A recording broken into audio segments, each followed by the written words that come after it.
From our area are heading to the nation's capital, but not for the inauguration. At least 6 busloads of local demonstrators are expected to join thousands for the Women's March on Washington on Saturday. Local 12's Jeff Hirsch joins us live from a church in Avondale that has 24 members planning to march. Jeff. Well, good evening. You don't have to walk inside the First Unitarian Church to see that this is a place where social activism is very important. There's a Black Lives Matters banner hanging on the outside of the church behind me. Of course, social justice issues are nothing new for church members and religious leaders around the country. Protests and demonstrations in Washington, D.C. are part of our nation's fabric. Sometimes they lead to huge changes, sometimes they come and go.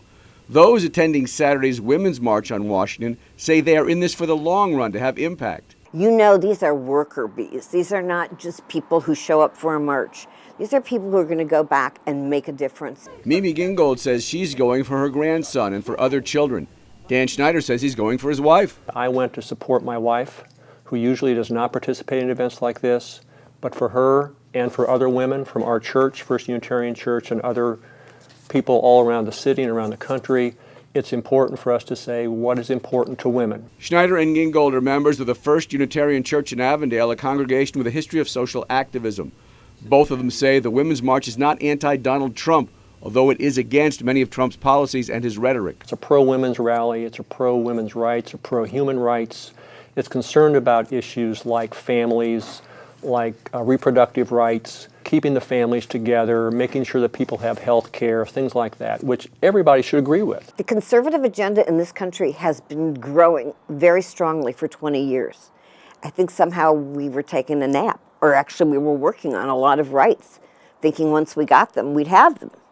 But now we're seeing that we have to put that kind of effort into a progressive agenda. As a group, we speak more loudly than we do as individuals. There are many people in Cincinnati who are concerned about many of these issues, but we have to speak up, and we are very powerful as a powerful group all over the country, and we will be heard, and that's important. So no, I don't think this is just a march that's a flash in the pan. I think it's going to make a difference in galvanizing that kind of effort.